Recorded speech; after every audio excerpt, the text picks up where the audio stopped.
Lui, c'est Seong Jin-hoon. C'est un peu le genre à être tellement endetté qu'il se retrouve dans des jeux mortels pour rembourser ce qu'il doit au Yakuza par exemple. Notre cher ami vit donc chez sa mère et ne peut s'empêcher de jouer aux jeux d'argent. Même quand la chance est de son côté et qu'il parvient à gagner le gros lot, les problèmes ne sont jamais loin. Il se fait voler, tabasser et ne peut offrir à sa petite fille qu'un cadeau qu'il a gagné dans un jeu de foire. Bref, vous l'aurez compris, notre héros est un loser qui n'a même pas la garde de sa propre fille. Donc lorsqu'un homme lui propose de jouer à un jeu contre de l'argent, il accepte. Comme il ne peut pas payer les parties qu'il perd, il accepte même de se faire humilier en se faisant gifler. C'est après avoir gagné une partie et avoir récolté une belle somme d'argent que le mystérieux homme lui propose de jouer à un jeu gigantesque où il pourra gagner encore plus d'argent. Après réflexion et après avoir appris que sa fille allait déménager loin de la Corée, il décide d'accepter. Il monte alors dans un van où un gaz l'endort. Il se réveille dans une salle immense avec 456 autres personnes portant chacune un numéro. Lui, par exemple, c'est le numéro 1. En fait, c'est un vieux monsieur avec le cancer au cerveau.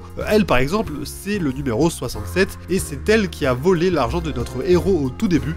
Tiens, comme par hasard. Elle semble avoir de gros problèmes avec un voyou qui a l'air assez peu commode. Mais ce n'est pas ce qui nous intéresse le plus. Des hommes en rose avec des masques sur la tête débarquent et expliquent tout ce que les participants doivent savoir. Ils sont donc dans un jeu qui comporte plusieurs épreuves. Ceux arrivant à la fin de tous les jeux gagneront des millions et des millions de won de récompenses. En gros, en euros, ça fait plusieurs millions d'euros. Ils sont tous coupés du monde extérieur pour le bon déroulement des épreuves. Donc ils n'ont pas de téléphone et aucun moyen de communiquer avec leurs proches, même n'importe qui. Ils sont d'ailleurs emmenés au tout premier jeu qui s'appelle 1, 2, 3 Soleil. Bon alors, je ne vais pas vous faire l'affront de vous expliquer le principe de ce jeu, mais ce que les participants ne savent pas, c'est que lorsqu'ils perdent, ils se font tuer.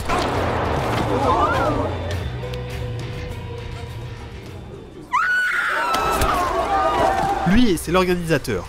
Maintenant que le premier jeu est lancé, il peut observer tranquillement depuis son canapé les gens se faire massacrer s'ils perdent. Notre héros passe à 2 doigts de la mort, mais est sauvé de justesse à la fois par son ami d'enfance, qui s'appelle Cho Sang-woo, et par ce gars. À la fin de l'épreuve, on découvre qu'ils sont sur une île qui semble être dédiée uniquement à ces jeux macabres. Les bonshommes roses annoncent les résultats. Sur 456 joueurs, 255 ont été éliminés. Les survivants confrontent le monsieur au symbole carré. Bon, alors je vais les appeler avec les symboles qu'ils ont sur leur casque parce que je n'ai aucune idée de comment les appeler autrement. Bref, les survivants confrontent le monsieur au symbole carré. Ils menacent les organisateurs que la police arrivera, que des gens les arrêteront pour les crimes qu'ils ont commis, sauf que ça ne semble absolument pas inquiéter monsieur Carré. Il leur apprend notamment que ceux qui ne souhaitent pas jouer seront tués. L'ami de notre héros demande à procéder à un vote pour arrêter le jeu. Comme la majorité des participants a voté pour que tout s'arrête, tout le monde retourne à sa misérable vie. Song Jin-woo va directement trouver la police pour tout leur raconter, mais évidemment personne ne le prend au sérieux. Une organisation qui enlèverait plus de 400 personnes pour les faire jouer à des jeux mortels, ça se remarquerait, non? Enfin bref, il croise un policier dont le frère a disparu. Après avoir enquêté, le policier découvre que dans son studio se trouvait la même carte que celle que Seong a présentée à son collègue policier. Et justement, notre héros, après avoir appris que sa mère était malade et qu'elle risquait de se faire amputer, décide de contacter à nouveau les organisateurs pour participer et gagner le gros lot. Le policier de tout à l'heure le suit en filature et ne le lâche pas d'une semelle. Il le voit donc rentrer dans le van et prend ce fameux van en filature. Il en est certain, son frère disparu est lié de près ou de loin à cette organisation. Il arrive à un bateau où de nombreux vannes contenant tous des participants sont garés. Il parvient à éliminer un monsieur cercle, donc en gros le monsieur cercle c'est on va dire un employé de base, et il parvient donc à prendre sa place en utilisant son masque et son déguisement. Il est désormais infiltré. Bon, Seong, notre loser préféré, vient tout juste de se réveiller. Il est dans sa tenue de numéro 456 et il s'empresse de retrouver son ami avec qui il fait alliance. Le vieil homme qui a un cancer au cerveau ainsi qu'un autre jeune lui ayant sauvé la vie plus tôt les rejoignent. La deuxième épreuve ne tarde d'ailleurs pas à commencer. Les participants doivent choisir une forme. Chaque membre de la petite équipe choisit une forme différente parce qu'ils ne savent absolument pas sur quelle épreuve ils vont tomber. En fait, ils ont peur de tomber les uns contre les autres. Du coup, ils choisissent des trucs différents. Seong choisit la forme du parapluie. Lorsqu'on leur annonce qu'ils doivent découper un biscuit avec la forme qu'ils ont choisie, notre héros comprend tout de suite qu'il va avoir beaucoup de mal à ne pas casser le sien. Il a littéralement la forme la plus compliquée à découper, surtout qu'ils n'ont que 10 minutes. Le temps s'écoule, les participants cassent leur forme, se font éliminer. C'est après avoir compris que lécher le gâteau lui permettrait d'aller plus vite que Seong s'en sort. Son parapluie n'est pas cassé. Les joueurs n'ayant pas fini de réaliser l'épreuve dans le temps imparti se font éliminer. C'est un massacre. Un joueur tente même de se rebeller en prenant en otage un monsieur carré, mais il comprend vite qu'il n'y a aucune échappatoire et se tire une balle dans la tête.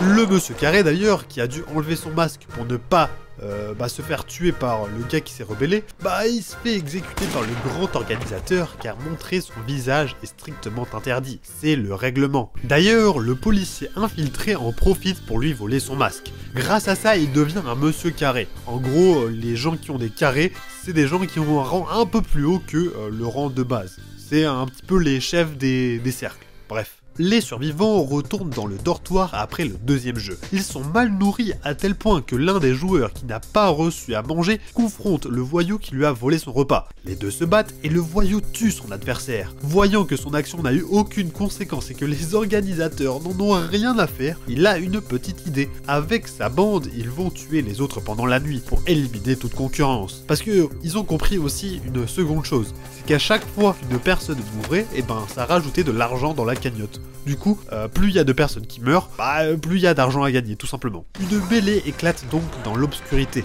semant la panique.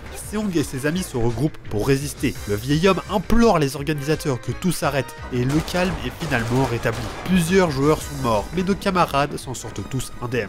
Une fois la nuit passée, les participants sont emmenés dans une nouvelle salle pour le troisième jeu. On leur demande de former des équipes de 10 personnes sans connaître le type de jeu à venir. Nos héros réunissent donc le nombre exact de personnes. Mais en fait, ils sont assez inquiets. Ils ont surtout peur que ce soit un jeu de force qui leur soit proposé, tout simplement parce que ils vont être désavantagés. Parce qu'avec eux, ils ont des personnes âgées et des femmes. Alors, c'est pas moi qui dis que les femmes ça pose problème, c'est dans la série, s'il vous plaît, j'ai rien fait, je suis trop jeune pour me faire cancel, s'il vous plaît. Les joueurs découvrent donc qu'il s'agit d'un tir à la corde en hauteur, où l'équipe perdante est précipitée dans le vide. Seong et ses amis ont peur, parce que sur le papier, ils ont l'une des pires équipes.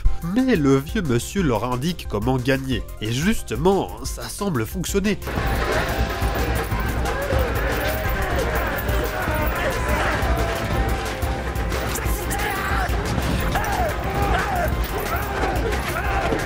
Les forces paraissent équilibrées. Après avoir fait tomber l'équipe adverse en s'avançant d'un coup, ils n'ont plus qu'à tirer la corde pour gagner.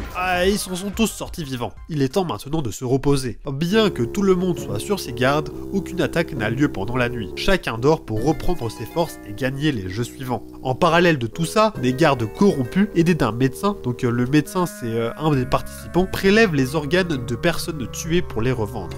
Finalement, ils sont éliminés par le grand organisateur pour avoir trahi les règles. Parce qu'en effet, ils indiquaient aux médecins qui participaient au jeu à l'avance quels étaient les prochains jeux. Ce qui fait que ça lui donnait un avantage et du coup ça cassait cette histoire d'égalité qu'il y avait entre les différents joueurs. Bref, en tout cas, le grand chef a compris qu'il restait un intrus. Et cet intrus, c'est évidemment le policier infiltré, qui parvient tout de même à rentrer dans les quartiers privés de l'organisateur. Il continue d'espionner discrètement et découvre la vérité. En fouillant les archives des anciens jeux, notre homme apprend que les Squid Games existent depuis plusieurs années. Il découvre également des jeux prouvant que son frère, porté disparu, a participé à une édition précédente des jeux et qu'il a même gagné. Une alarme générale est lancée à ce moment-là. Revenons à nos moutons, si je puis dire. Donc, nos joueurs sont emmenés dans une salle où ils doivent former des équipes de 2. Les participants s'associent pour former les meilleurs duos possibles pour vaincre les autres. Au départ, personne ne veut se mettre avec notre héros. Mais après une proposition d'un autre joueur, mais surtout après avoir réalisé que la vieille personne n'aurait pas de partenaire, notre héros décide de s'allier avec ce même ancien. Parce qu'il préfère ne pas rejeter cette personne pour qu'elle meure seule. Parce que oui, je l'ai pas précisé, mais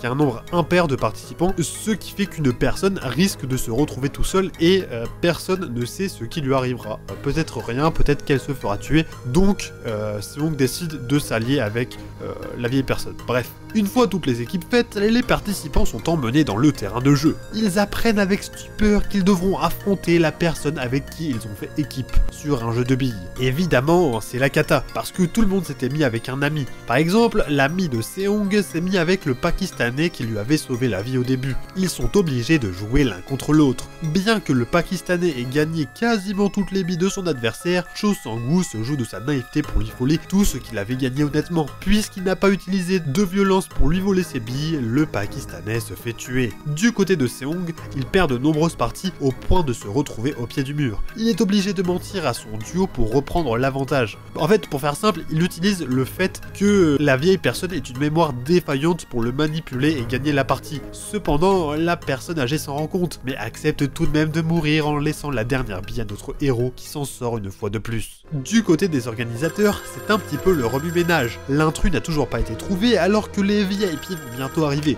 On ne sait pas qui ils sont, mais en tout cas, les lieux doivent être sécurisés et accueillants car ce sont des invités de marque. Et justement, ces VIP viennent tout juste d'arriver. Grâce à leurs masques et leur accoutrement, on comprend aisément que ce sont des hommes riches qui financent ces jeux pour le plaisir. Ils parient même plusieurs millions sur un seul poulain. Et justement, parlons-en de ces jeux. Les participants restants sont emmenés dans une salle où ils doivent choisir un numéro qui déterminera leur ordre de passage pour une épreuve qu'ils ne connaissent pas. Notre héros, dans sa grande indécision, trouve sa chance, puisqu'il ne reste plus que le dernier numéro à choisir. Il sera donc le dernier à passer. Les portes s'ouvrent et ils découvrent la nouvelle épreuve. Ils doivent passer un pont. En fait, j'ai la flemme d'expliquer, du coup je vais laisser MrBeast le faire à ma place. Now at the glass bridge set, and look at how insane this thing looks. It is amazing. And bring out the contestants. I can't wait to see the look on their faces. 2 platforms you can jump on, one will drop you and one will hold you. Start the... Bref, ils doivent donc atteindre le bout du pont avant la fin du temps imparti. Les participants tombent les uns après les autres. Beaucoup hésitent et certains refusent même d'avancer comme le voyou. Il annonce que si personne ne veut passer devant lui, il restera là et tout le monde mourra. Une femme se sacrifie en le faisant tomber sur la plateforme suivante pour se venger du mal qu'il lui avait fait. Par chance, l'un des derniers survivants est un verrier et peut, grâce à la diffraction de la lumière dans le verre, déterminer à l'avance quelle sera la bonne plaque. Sauf que l'organisateur coupe la lumière pour éviter de gâcher le spectacle aux VIP. Et effectivement, les VIP regardent en même temps en direct, parce que oui, si personne ne meurt, bah c'est pas drôle pour eux en fait, tout simplement. Finalement, Seong, son ami et une jeune femme s'en sortent de peu. À quelques secondes près, ils étaient morts. S'ils ont réussi, c'est aussi parce qu'ils étaient abonnés à ma chaîne et qu'ils ont laissé un pouce bleu et un commentaire. Clin d'œil, clin d'œil. D'ailleurs, je me demandais, depuis que je fais mes vidéos, j'ai aucune idée de combien de personnes ont regardé plusieurs de mes vidéos. Si c'est le cas, manifestez-vous en commentaire. Franchement, ça me ferait vraiment plaisir et je vous répondrai. Et pour les autres, bah n'hésitez pas à me dire quelle série ou film vous aimeriez voir sur la chaîne. En tout cas, bah merci de regarder mes vidéos, ça fait énormément plaisir et ça m'aide de fou, donc bon bref, on s'en fout, mais on continue. Donc revenons voir notre policier infiltré qui vient de prendre la place d'un des membres du service des VIP. Cela lui permet donc de se rapprocher de l'un d'entre eux. Il l'attire dans une pièce seule. Une fois isolé, il n'a pas de mal à le faire parler. Une fois cela fait, il fuit par la mer. Sauf que le grand organisateur le suit à la trace. Grâce à un traceur, il prend le bateau et le piste. Parce que oui, il y avait un traceur sur les bouteilles d'oxygène. C'est certainement parce qu'ils avaient la flemme de les perdre. Bref, je sais pas pourquoi il y avait un traceur sur les bouteilles d'oxygène, mais écoutez, voilà, c'est comme ça. Les 3 derniers joueurs rentrent dans le dortoir où Seong confronte son ami. Il lui reproche d'avoir sacrifié le verrier alors qu'ils auraient pu tous s'en sortir. Son ami lui dit que c'était pour le bien des autres. Il justifie son acte impardonnable. Seong ne reconnaît plus Cho Sang-woo, qui est désormais prêt à balayer tous ses principes pour survivre et gagner. La jeune femme est quant à elle très mal en point. Elle s'est pris un énorme bout de verre dans le ventre à cause de l'explosion du pont juste avant. Elle tente de le cacher, mais ça semble assez mal parti. Bon bref, en tout cas, revenons voir le policier qui vient d'arriver sur une île. Le grand organisateur trouve sa bouteille sur la plage. Bien que le policier ait réussi à appeler son supérieur pour demander de l'aide, les bons hommes roses finissent par le piéger. Le grand organisateur montre son visage et là, c'est le drame. Le policier reconnaît son frère, celui-là même qui avait disparu. Il ne comprend pas, son frère n'hésite pas et lui tire dessus. Il fait une chute de plusieurs mètres pour s'écraser en pleine mer. Bref, du côté de nos joueurs, après avoir dégusté un délicieux repas, on leur donne tout simplement des couteaux et on les laisse se reposer. Malheureusement, la jeune femme est de plus en plus mal. Bien que Seong tente de la rassurer en lui promettant une alliance, elle finit par s'évanouir. L'ancien ami de Seong profite du fait qu'ils partent chercher de l'aide pour l'achever d'un coup de couteau.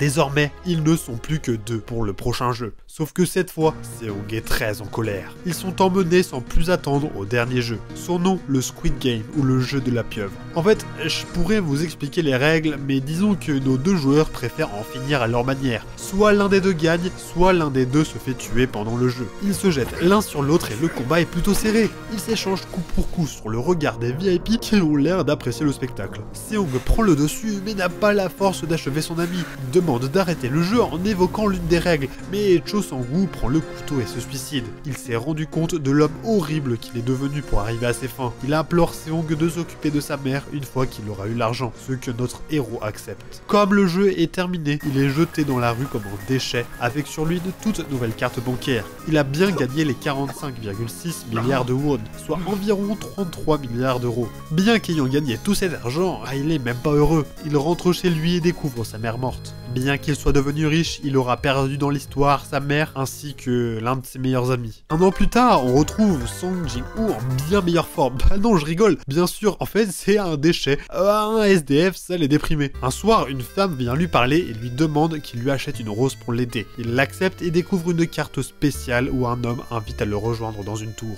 Il se rend sur place et découvre avec stupeur le vieux monsieur qui était mort dans le jeu, celui-là même qui avait une tumeur au cerveau. Il lui révèle être en réalité très riche et avoir créé les Squid Game pour s'amuser un peu. Être à la place d'un joueur a été sa meilleure expérience qu'il ait jamais vécue. Seong est très en colère en apprenant tout ça. Le vieil homme finit tout de même par s'éteindre quelques minutes plus tard. Cette discussion n'aura pas été inutile, car elle pousse notre homme à se reprendre en main. Il se fait beau, rend visite aux familles qu'il avait promis d'aider, comme la mère de Cho Sang-woo, et même le frère de la jeune femme qui est morte avant la dernière épreuve. Il se prépare à aller aux États-Unis retrouver sa fille, lorsqu'il croise dans le métro le même homme qui lui avait proposé de participer au Squid Game au tout début de l'histoire, vous vous souvenez? Il appelle l'organisation juste avant de monter dans son avion, mais finalement il fait demi-tour. On comprend d'ailleurs qu'il est surveillé, puisque la voix de l'autre côté du fil lui dit qu'il ferait mieux de prendre son avion. Et c'est de cette manière que se finit Squid Game saison 1. Bon, est-ce que vous avez vu la bande-annonce? Parce que moi je l'ai vu et ça m'a l'air assez fou. Alors de ce que j'ai compris, notre camarade va se remettre dans le pétrin des Squid Game. En même temps, va y avoir la police qui va rentrer en jeu, va y avoir des coups de feu, des explosions de partout, je pense qu'on va se régaler. Vous en pensez quoi vous? Bref, moi je vais m'équiper de mon meilleur masque avant de regarder la suite. Sur ce, je vous dis à la prochaine, bisous bisous.